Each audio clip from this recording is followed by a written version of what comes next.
Sa ngalan ng Ama, ng Anak at ng Espiritu Santo, Amen. sumainyo ang Panginoon. At sumainyo rin.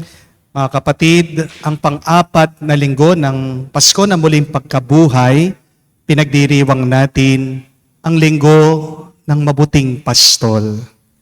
Hindi aksidente na ating pinagdiriwang at ginugunita ang ating Panginoong Hesukristo bilang ating mabuting pastol na ngayon tayo'y nagkaroon ng isang bagong pastol sa simbahan. Tayo'y nagpupuri at nagpapasalamat dahil binigay sa atin si Pope Leo XIV para ituloy ang naumpisahan ni Papa Francisco. Nihiling natin sa Diyos na tunay nga siya'y maging mabuting pastol sa inang simbahan para lalong-lalo na ang mga nahihirapan, ang mga lumayo sa Diyos ay muling bumalik sa katawan ni Kristo para sila ay palakas, para sila ay mabigyan ng kapayapaan. Nihiling din natin sa banal na misang ito ang isang payapang eleksyon sa darating na Lunes. Naway kapatid, ang ating mga piliin din na mga bagong maglilingkod sa ating bayan ay kamuka ng ating mabuting pastol. Handang ibigay ang sarili para sa bayan. Naway kamuka ng mabuting pastol, nakikiisa sila sa Diyos para maging malinaw sa kanila ang dapat nilang gawin. Lahat ng gawin sana nila ay para sa ikabubuti ng ating bayan. Para sa napakaraming beses na kung saan tayo ay lumayo sa tawag ng ating mabuting pastol. Sa napakaraming beses na kung saan narinig natin ang kanyang tinig, pero hindi tayo sumunod. Sa mga napakaraming beses na kung saan tayo ay sumunod sa boses ng masamang espiritu. Mingi tayo muli ng kapatawaran ng kanyang awa para kahit nakakaunti lang makita tayong karapat-dapat makatanggap sa mga banal na misteryo. Inaamin ko Sa makapangyarihang Diyos at sa inyo mga kapatid, na lubha akong nagkasala sa isip, sa salita at sa gawa at sa aking pagkukulang. Kaya isinasamo ko sa mahal na Birheng Maria, sa lahat ng mga anghel at mga banal, at sa inyo mga kapatid na ako ipanalangin sa Panginoong ating Diyos. kawan tayo na makapangyarihang Diyos, patawarin tayo sa ating mga kasalanan, patnubayan tayo sa buhay na walang hanggan. Amen.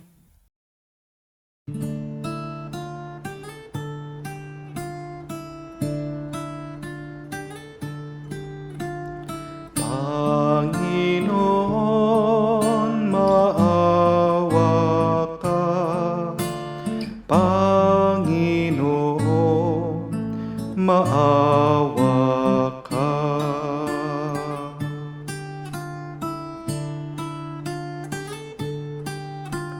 Kristo, maawa ka. Kristo, maawa ka sa amin.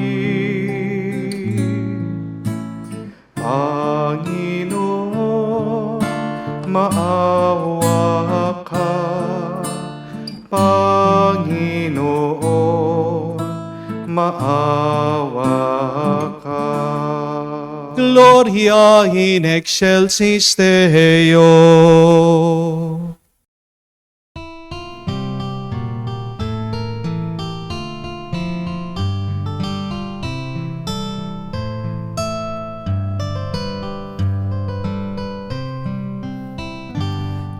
Luwalhati sa Diyos sa kaitaasan, kaloob sa lupa ay kapayapaan.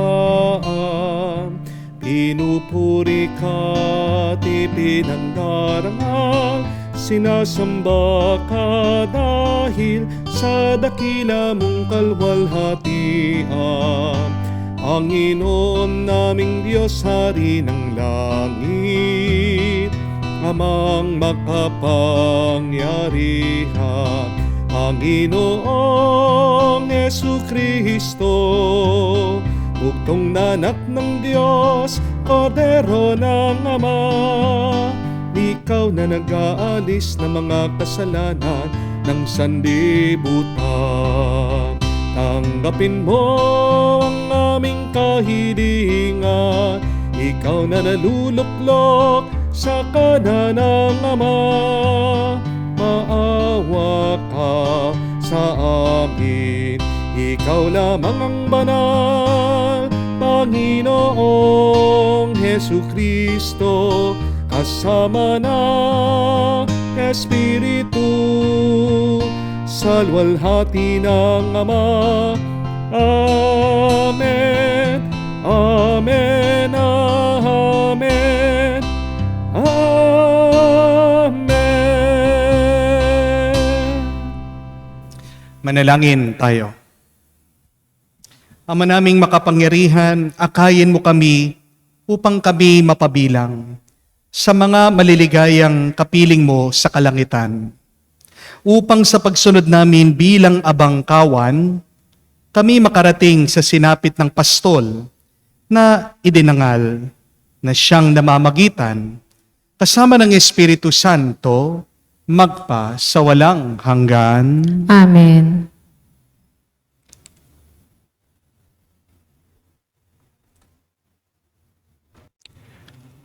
Pagbasa mula sa mga gawa ng mga apostol.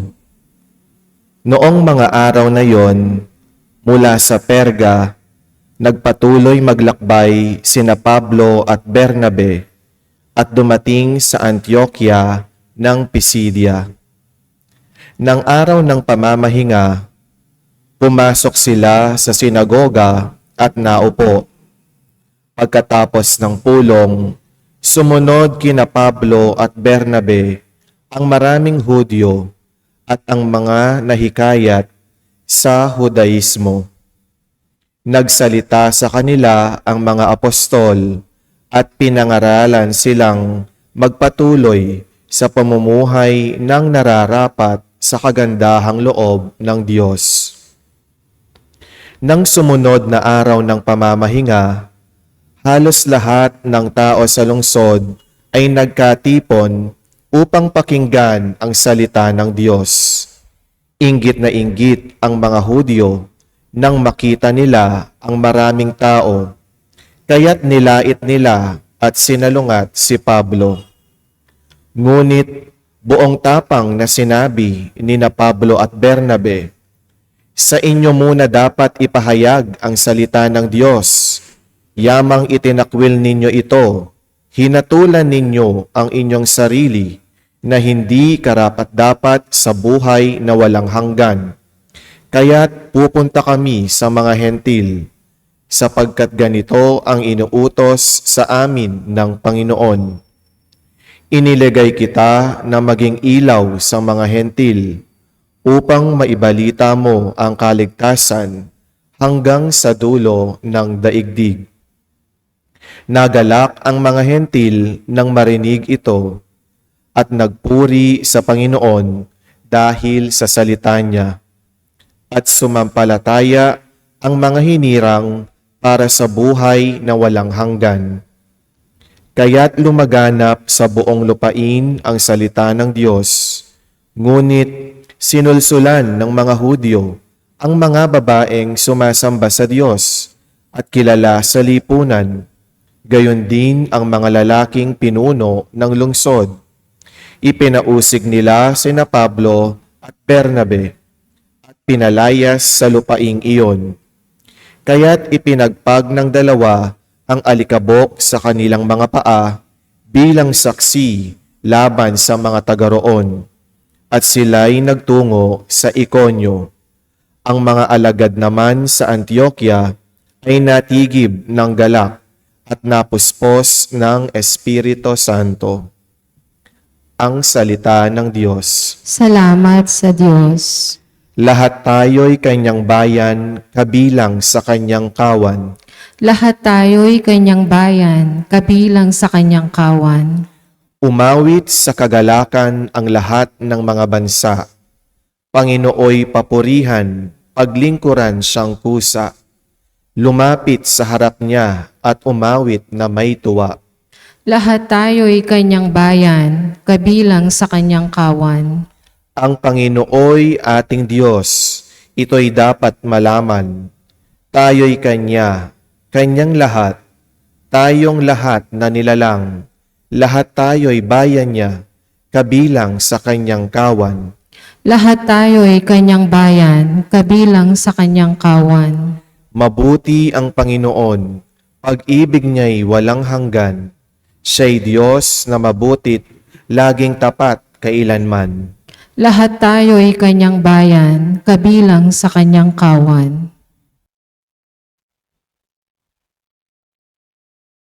Pagbasa mula sa aklat ng pahayag. Akong si Juan ay nakakita ng napakaraming taong di kayang bilangin ni numan.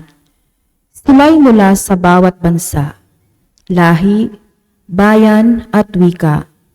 Nakatayo sila sa harap ng trono ng kordero, nakadamit ng puti at may hawak ng mga palaspas.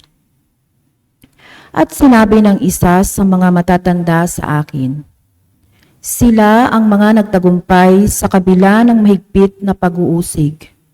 Nilinis nila at pinaputi sa dugo ng kordero ang kanilang damit. Iyan ang dahilan kung bakit sila nasa harap ng trono ng Diyos at naglilingkod sa Kanya araw-gabi sa templo niya. At ang nakaluklok sa trono ang kukup-kup sa kanila. Hindi na sila magugutom o mauuhaw. Hindi na sila mabibilad sa araw o mapapaso ng anumang matinding init, sapagkat ang korderong nasa gitna ng trono ang magiging pastol nila. Sila'y dadalhin niya sa mga bukal ng tubig. Sila'y dadalhin niya sa mga bukal ng tubig na nagbibigay buhay, at papahirin ng Diyos ang luha sa kanilang mga mata. Ang salita ng Diyos. Salamat sa Diyos.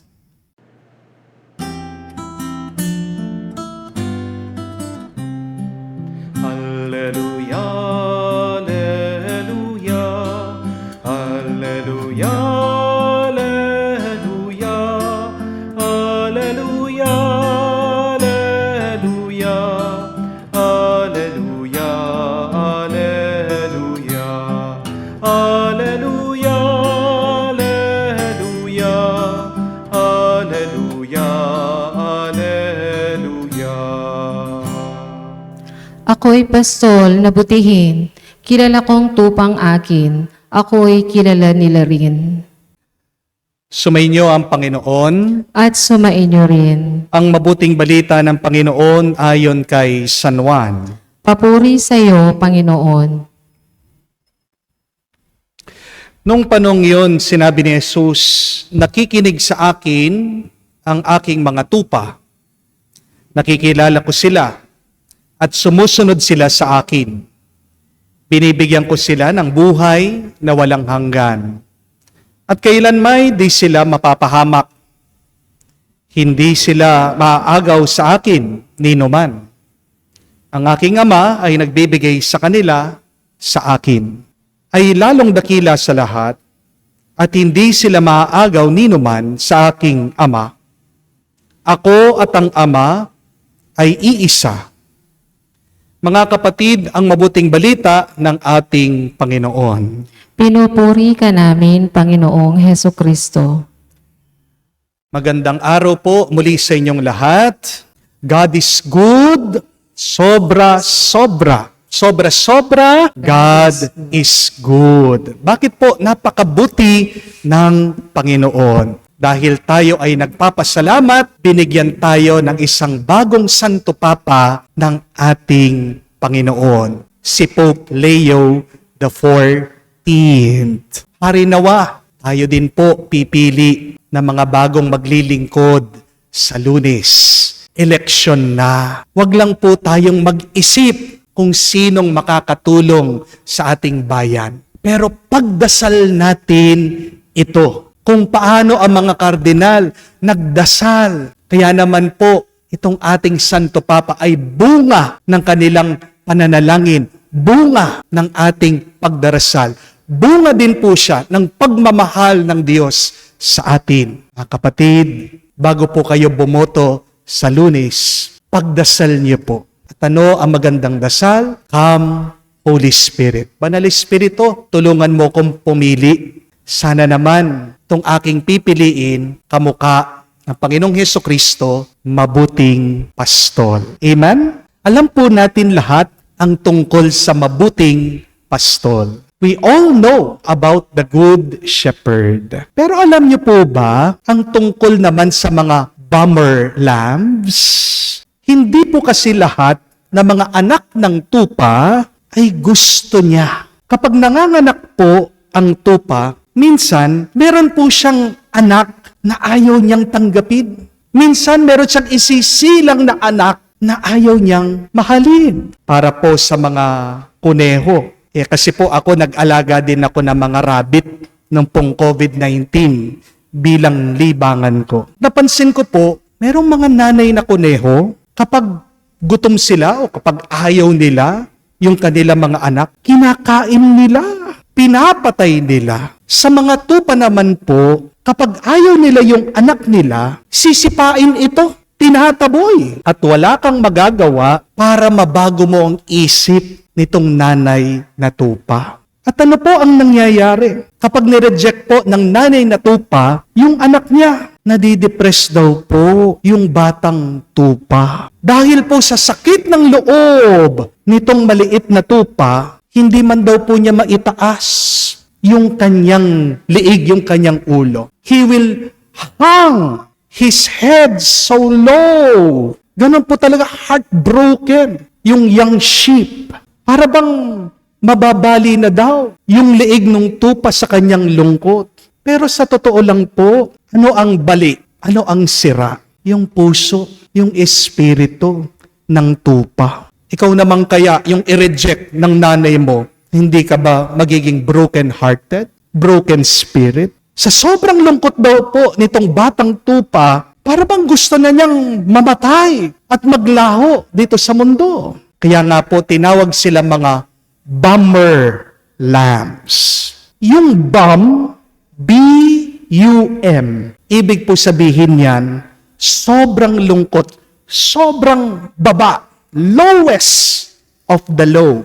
Yung pakiramdam mo na sobrang disappointed ka, walang-wala. Pero ang mabuting balita, kapag nakita daw siya nung nag-aalaga, nung mabuting pastol, kinukup-kup daw po itong tupa na nireject ng nanay niya. Alam niyo po kung anong ginagawa ng pastol doon sa hindi tinanggap na tupa? Ipapasok daw niya itong maliit na hayop sa bahay niya. Papakainin po by hand, mano-mano. Siya daw po yung magpapasuso doon po sa tupa. Gagamit po ng bote para daw po makadede ito pong tupa. Babalutin daw po ng tuwalya para hindi lamagin itong kanyang alaga. At bawat po gabi, pag matutulog na, yayakapin daw po ng pastol itong maliit na tupa. Ilalapit ng pastol yung nireject na tupa mismo sa dibdib niya. Kung saan naririnig daw ng maliit na tupa yung tibok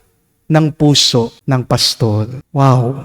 Ganda po, no? Kapag malakas na daw po yung batang tupa, pag lumaki na ito, doon pa lang daw po ilalabas ng pastol sa bukid, kasama ng mga ibang tupa. At kapag tumawag yung pastol, sino po sa tingin niyo yung unang tatakbo, unang lalapit sa kanya? Diba? Yung tupa na inalagaan niya nung maliit pa siya. Yung tupa na tinanggap siya kahit na hindi siya tinanggap at minahal nung nanay niya. Yung unang tatakbo sa kanya ay yung tupa na hindi siya kinalimutan, na kinupkup siya nung maliit pa siya. Ang unang lalapit sa pastol ay yung tupa na kung saan hindi lang niya alam yung tinig ng pastol kung hindi alam na alam niya yung tunog ng tibok ng puso ng pastol. Yan po yung ibig sabihin ng pahayag ng ating Panginoong Hesukristo. My sheep hear my voice. I know them. They follow me. Hindi lang po yung boses ng pastol, yung alam ng mga tupa, kung hindi, yung tibok ng kanyang puso. Bakit alam ng mabuting pastol ang tupa? Kasi maliit pa lang yan. Nung hindi pa niya kaya, kasama na niya. Kaya nga pag tumawag ang pastol, agad-agad lalapit siya. Ang mga nireject na tupa, mga kapatid, hindi naman po yan mas mahal ng pastol. Lahat naman po ng alaga ng pastol, mahal na mahal niya. Pero, yung mga bummer lambs, o yung mga iniwan na tupa, mas malapit lang talaga sa pastol. Dahil, maliit pa lang sila, may pinagsamahan na sila. Amen? Kaya, nagtitiwala po ang tupa sa pastol. Dahil naranasan niya yung kanyang pagmamahal. Nung panahon na sobrang lungkot niya, nung panahon na walang tumanggap sa kanya, di ba mga kapatid, marami din po sa atin, parang bummer lambs din. Marami din po sa atin, dadaan sa ganyang karanasan. Iiwanan tayo, sisiraan tayo, sasaktan tayo, hindi tayo mamahalin ng iba. Pero, ang mabuting balita, ito po, meron tayong isang mabuting pastol, ang Panginoon nating Hesukristo. People will reject you. Accept that. But God will not reject you. You may be lost, but God will still find you. People will not help you in your times of troubles, and yet God will always help you despite of your weakness. Inaalagaan po tayo ng Panginoon at pinagkakaloob niya lahat ng ating pangangailangan. Magtiwala tayo sa Kanya. Kahit na ilayo natin ang puso natin sa Kanya, kapatid, niyayakap tayo na mahigpit ng Diyos. Kahit na maranasan natin na ilayo ng ibang tao yung puso nila sa atin, kapatid, asahan niyo po ito.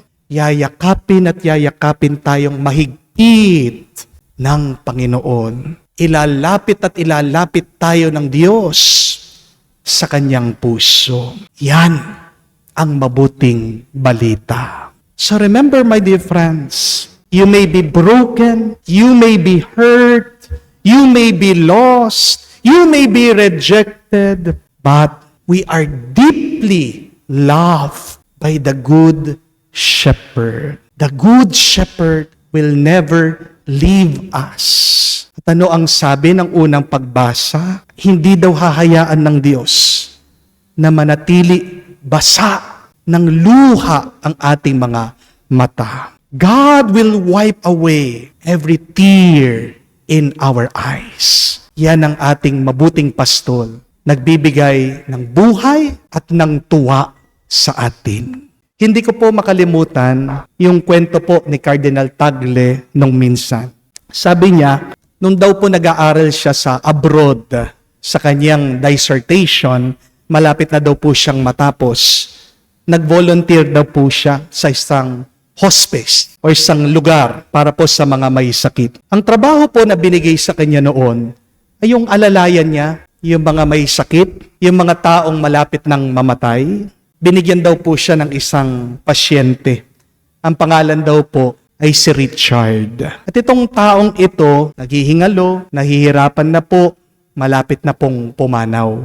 Kaya daw po, ang ginawa ni Cardinal Tagle, kumuha daw po siya ng Biblia, binasahan daw po mula sa salita ng Diyos, at pinapaliwanagan itong tao, na-explain yung kanyang binasa. Para ba siyang kinakatikais? Para ba siyang sinesermonan, binibigyan ng homily? Habang nagsasalita daw po si Cardinal Tagle, pari pa daw po siya noon. Merong isang volunteer na napadaan po dun sa kwarto. Isa pong nurse. At sinabihan yung taong namamatay. Sabi, Richard, God loves you. Do not worry, Richard. Rest in peace.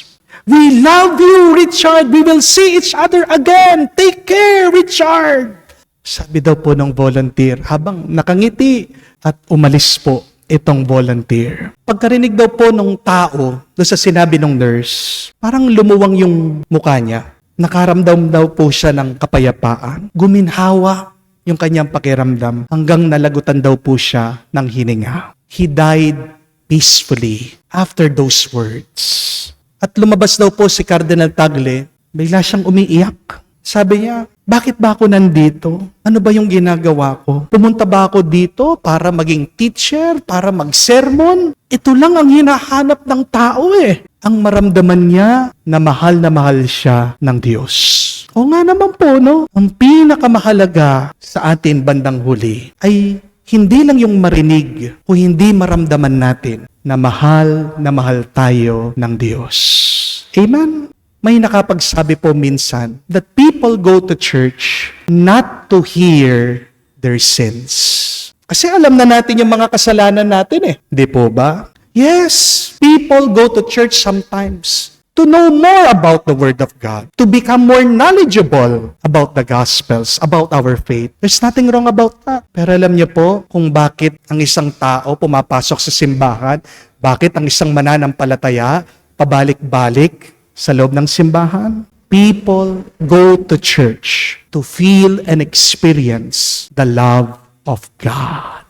Tama po, no? Yan po ang inaasam ng puso ng bawat isa sa atin. Kaya nga po, sa gitna ng ating mga kamalian, ng ating mga paghihirap, ng ating mga lungkot, isa lang po ang gamot dyan. Ang maramdaman natin na hindi tayo iniiwan ng Diyos.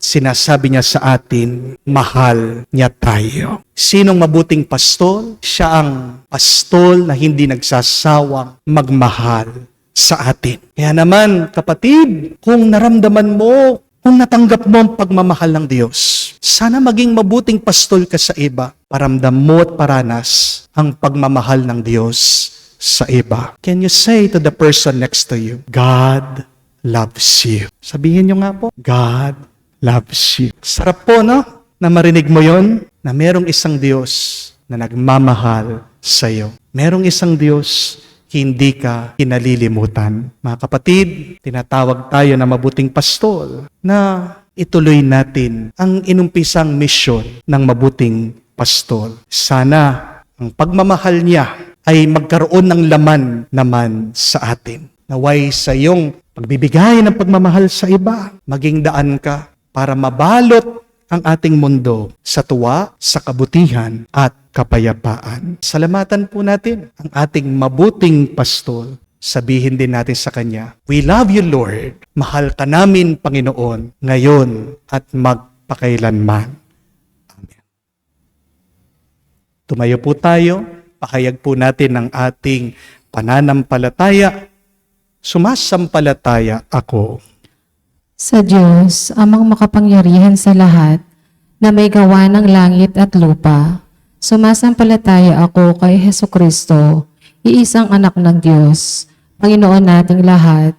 Nagkatawang tao siya, lalang ng Espiritu Santo, ipinanganak ni Santa Mariang Birhen, pinagpakasakit ni Poncio Pilato, ipinako sa krus, namatay, inilibing, nanaog sa kinaroroonan ng mga yumao. Nang may ikatlong araw, nabuhay na mag-uli, umakyat sa langit, naluluklok sa kanan ng Diyos, amang makapangyarihan sa lahat. Doon magmumulang paririto at uhukom sa nangabubuhay at nangamatay na tao. Sumasampalataya naman ako sa Diyos, Espiritu Santo, sa banal na simbahang Katolika, sa kasamahan ng mga banal, sa kapatawaran ng mga kasalanan, sa pagkabuhay na muli ng nangamatay na tao, at sa buhay na walang hanggan. Amen. Sa lahat ng panahon, humirang si Jesus, ang dakilang pastol, ng mga bukas palad upang maging kasangkapan ng kanyang pag-ibig sa kanyang kawan. Ihabilin natin sa kanya ang lahat ng kanyang kinatawan at nahirang para sa ganitong tungkulin. Manalangin tayo at sabihin, Panginoon, dinggin mo kami. Panginoon, dinggin mo kami. Para sa bumubuo sa bayan ng Diyos, nawa mapahalagahan nila ang ginagawa ng kanilang mga pastor at lubusan silang tumulong. Manalangin tayo. Panginoon, dinggin mo kami. Para sa Santo Papa, mga obispo at mga pari, nawa sila'y maging mga tanda ng tiyaga, kalinga at pag-ibig ng Diyos. Manalangin tayo. Panginoon, dinggin mo kami. Para sa lahat ng magulang, guro at pinunong bayan, naway maging tapat sila sa misyon nilang itinaguyod ang kapakanan ng nasa pangangalaga nila. Manalangin tayo. Panginoon, dinggin mo kami. Sa katahimikan po ng ating puso, banggitin din natin sa Diyos ang ating mga personal na pangangailangan.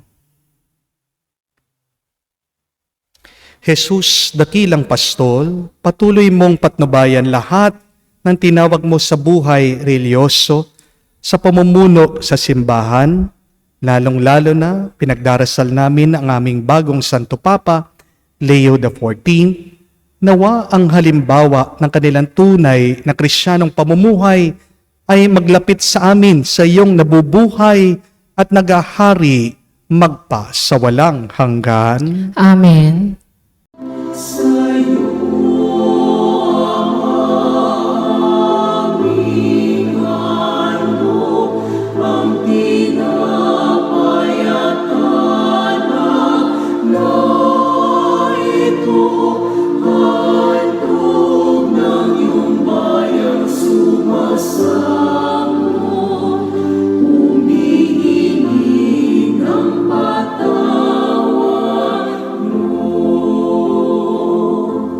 Sa gitna ng kahirapan, ang nadama ko ay alib. Pagkat buhay ang natamo sa pagako mo sa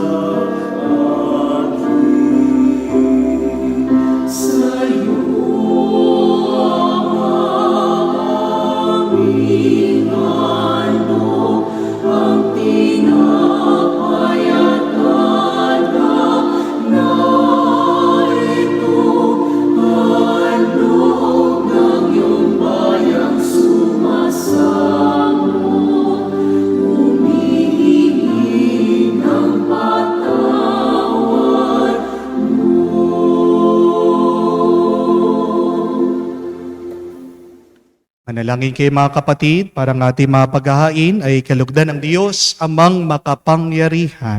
Tanggapin nawa ng Panginoon itong paghahain sa iyong mga kamay, sa kapurihan niya at karangalan, sa ating kapakinabangan at sa buong sambayanan niyang banal. Ama naming lumikha, ipagkaloob mo kami ay magalak sa pagdiriwang ng Pasko ng pagkabuhay ng iyong anak, upang ang ginagawang patuloy na pagsagip sa amin ay maging sanhi ng aming ligayang walang maliw. Sa pamagitan ni Kristo kasama ng Espiritu Santo, magpa sa walang hanggan. Amen. Sumainyo ang Panginoon. At sumainyo rin. Itaas sa Diyos sa inyong mga puso at diwa. Itinaas na namin sa Panginoon. Pasalamatan natin ang Panginoong ating Diyos. Marapat na siya ay pasalamatan. Ama naming makapangyarihan, tunay nga marapat ikaw ang aming pasalamatan. Ngayon pinagdiriwang ang paghahain ng Mesiyas, ang maamong tupa na tumubos sa aming lahat. Ang katawan ng anak mo sa krus na bayubay ay handog ng pag-ibig ng walang kapantay. Itong paghahaing ganap mong kinalugdan. Ito ang nilunggati ng dating pag-aalay. Ang buong sarili ng anak mong si Jesus ay inihain sa iyo upang kami matubos. Siyang dambana at paring naghahandog, siya pa rin ang tupang handog na binukod. Kaisa na mga anghel, nagsisiawit ng papuri sa iyo, na walang humpay sa kalangitan, kami nagbubunyi sa iyong kadakilaan.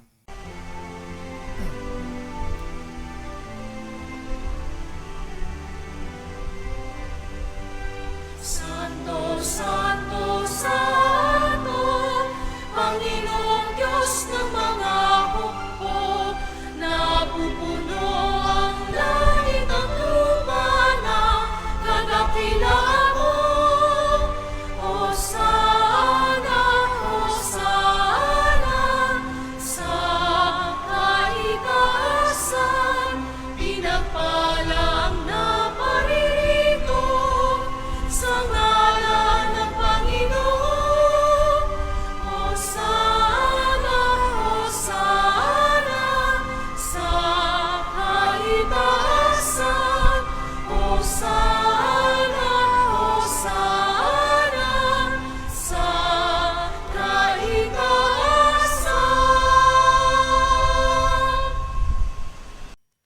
Ama naming banal, ikaw ang bukalan tanang kabanalan.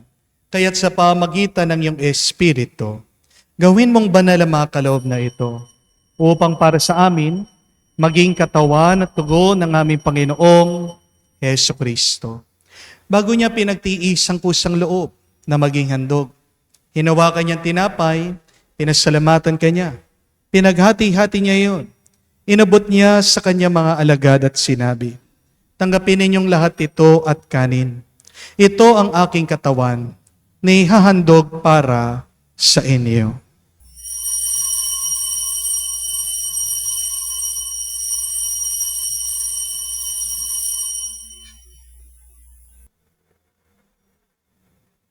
Gayon din naman nung matapos ang hapunan, hinawakan niya ang kalis. Muli kanyang pinasalamatan. Inabot niya ang kalis sa kanya malagad at sinabi, tanggapin ninyong lahat ito at inumin. Ito ang kalis ng aking dugo, ng bago at walang hanggang tipan.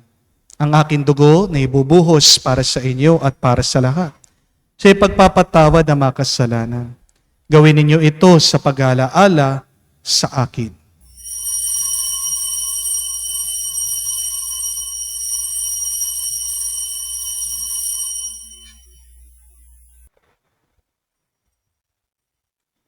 Ang misteryo ng pananampalataya.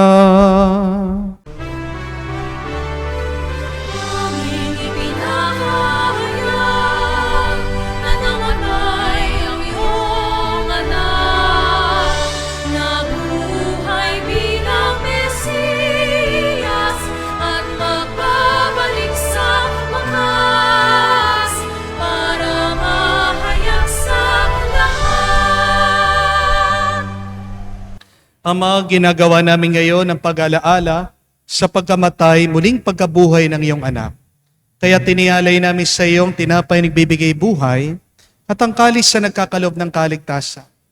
Kami nagpapasalamat dahil kami yung minarapat na tumayo sa harap mo para maglingkod sa iyo. Sinasamo namin kami magsalo-salo sa katawan at tugo ni Kristo ay mabuklod sa pagkakaisa sa pamagitan ng Espiritu Santo. Ama, lingapin mong iyong simbahan, laganap sa buong daigdig. Puspusin mo kami sa pag-ibig. Kaisa ni Leo, ang aming Santo Papa, si Florentino, aming Arsobispo, at ng Tanang Kaparian. Alalahanin mo rin ang aming mga kapatid na nahimlay. May pag-asang sila'y muling mabubuhay. Gayon din naman lahat ng mga pumanaw, kawan mo't sila't patuloyin sa iyong kaliwanagan. Kawan mo't pagindapatin kaming lahat na makasalo sa iyong buhay na walang wakas. Kaisa na mahal na Birhen Maria, Ina ng Diyos. Kaisa ni San Jose, ang kanyang malwalhating kabiyak. Kaisa ng mga apostol, lahat ng mga banal, na namuhay dito sa daigdig na kalugod-lugod sa iyo. May pagdiwang nawa namin ang pagpupuri sa ikararangal mo sa pamagitan ng iyong anak, aming Panginoong Heso Kristo.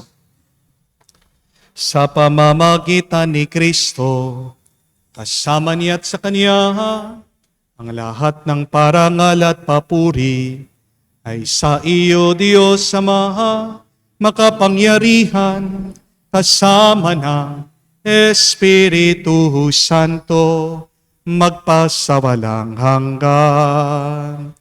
Amen. Amen. Amen.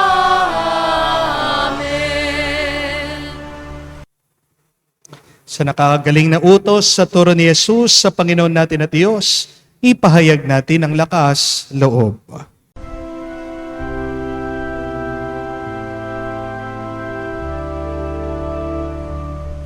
Ama namin, sumasalangit ka, sambahin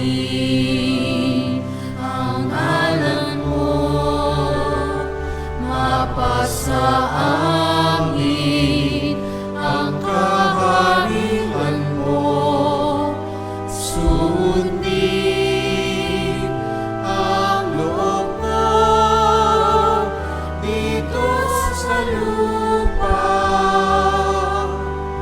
para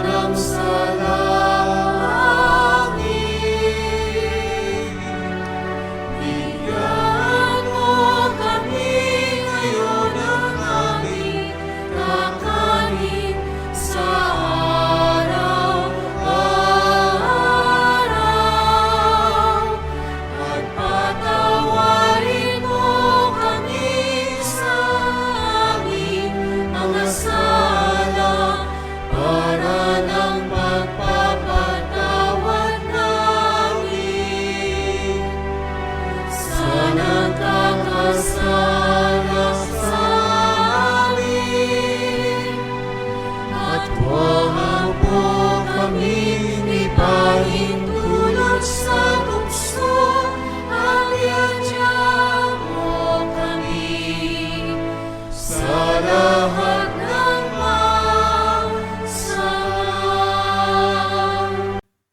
Hinihiling namin kami, Adya, sa lahat na masama, pagkalooban ng kapayapaan araw-araw, iligtas sa kasalanan, ilayo sa lahat ng kapahamakan. Samantalang aming pinanabikan ang dakilang araw ng pagpapahayag ng tagapagligtas naming si Hesu Kristo. Sapagkat iyo ang kaharian at ang kapangyarihan at ang kapurihan magpakilanman. Amen. Panginoong Hesu Kristo, sinabi mo sa mga apostol, kapayapaan ang iniwan ko sa inyo. Ang aking kapayapaan binibigay ko sa inyo. Tungayan mo ang aming pananampalataya at huwag ang aming pagkakasala. Pagkalooban mo kami ng kapayapaan at pagkakaisa ayon sa iyong kalooban. Kasama ng Espiritu Santo, magpa sa walang hanggan. Amen. Kapayapaan ng Panginoon ay laging sumainyo. At sumainyo rin. Magbigayan po tayo ng kapayapaan sa bawat isa. Pisuin niyo po, kapayapaan po sa inyong lahat.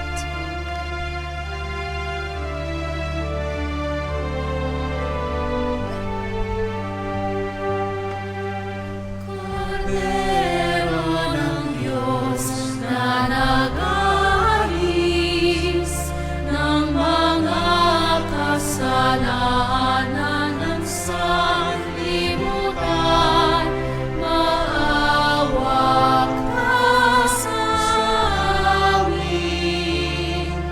Maawa ka sa amin. Kordero ng Diyos na nag-aalis ng mga kasalanan ng sanlibutan, maawa ka sa amin. Maawa ka sa amin. Kordero ng Diyos na nag-aalis ng mga kasalanan ng sanlibutan, ipagkaloob mo sa amin ang kapayapaan. Mga kapatid, naririto ang ating Panginoong Yesu Kristo, ang Kordero ng Diyos. Siya nag-aalis sa mga kasalanan at sanlibutan. Mapalad tayong lumalapit sa piging ng Kordero. Panginoon, hindi ako karapat-dapat na magpatuloy sa iyo, ngunit sa isang salita mo lamang ay gagaling na ako.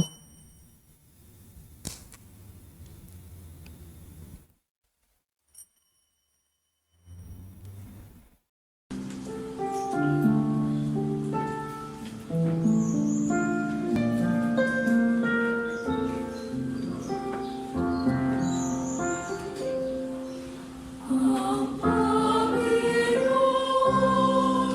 ang aking Pason, hindi ako magkukulang.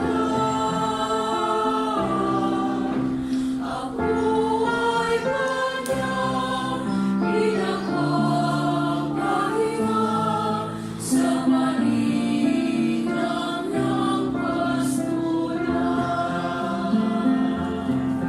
Ang Panginoon, ang aking Pason, hindi ako magkukulang.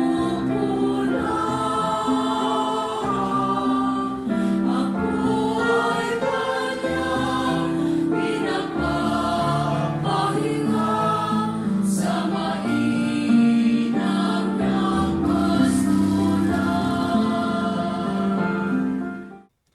Lumuhod po tayo ngayon para sa panalangin para sa mga may sakit. Panginoong Jesus, lumalapit po kami sa iyo ngayon upang idulog ang kagalingan ng mga may sakit. Haplusin niyo po sila at pagkalooban ng panibagong lakas upang sila ay muling makapaglingkod sa iyo. Patawarin niyo po sana sila sa kanilang mga kasalanan at pagkalooban din ng kagalingang pangkaluluwa. Sa katahimikan po ng ating puso, banggitin natin ang pangalan ng ating mga kapatid na humihiling na mabilis na kagalingan.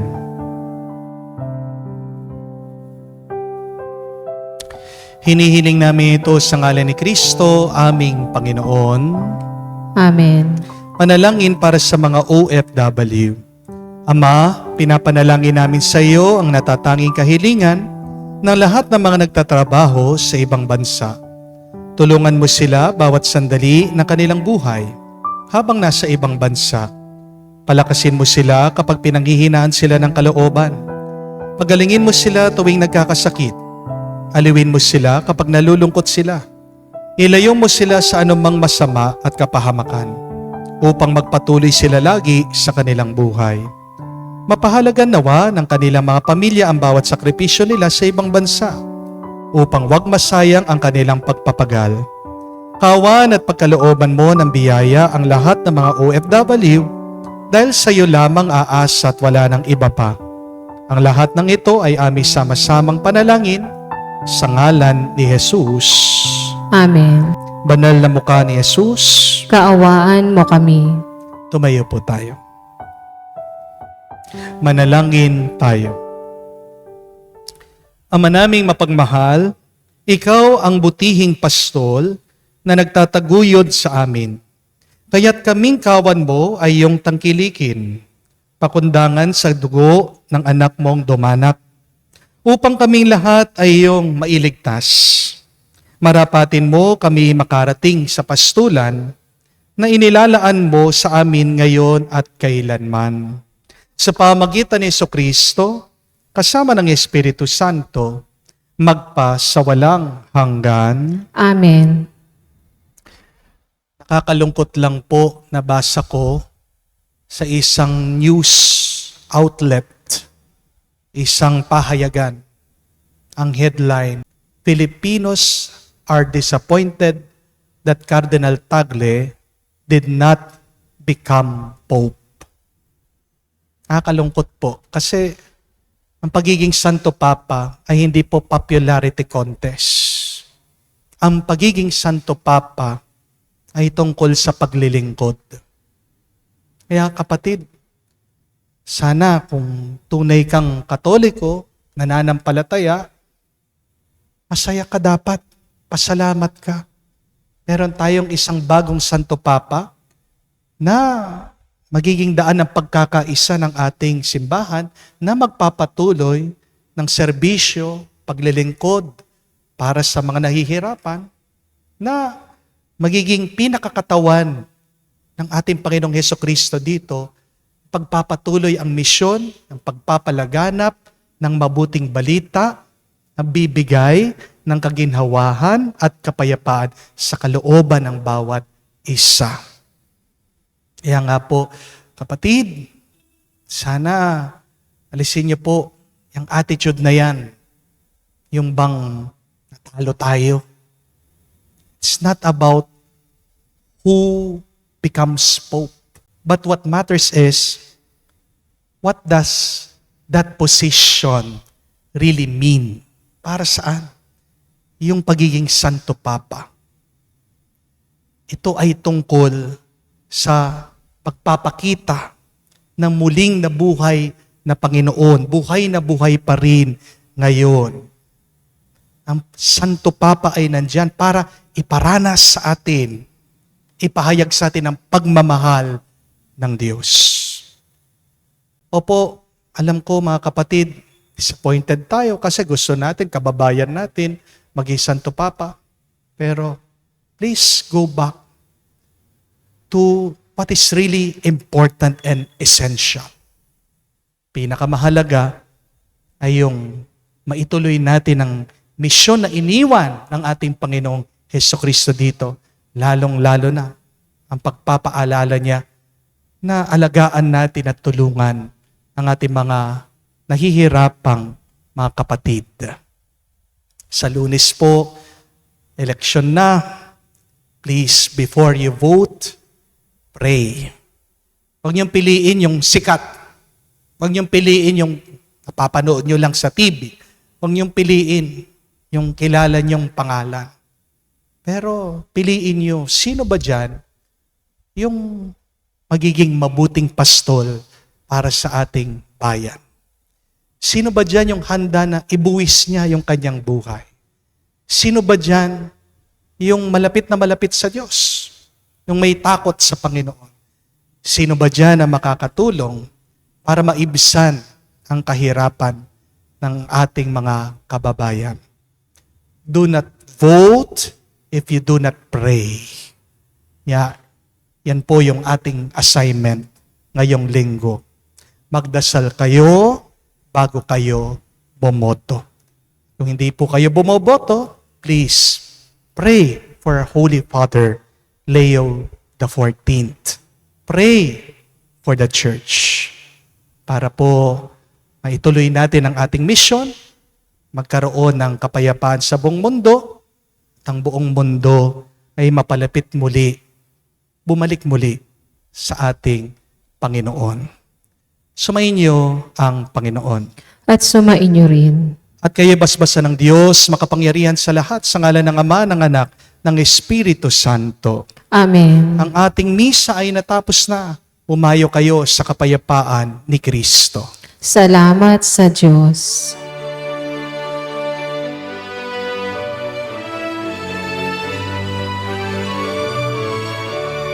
Si Jesus ngayon'y nabuhay.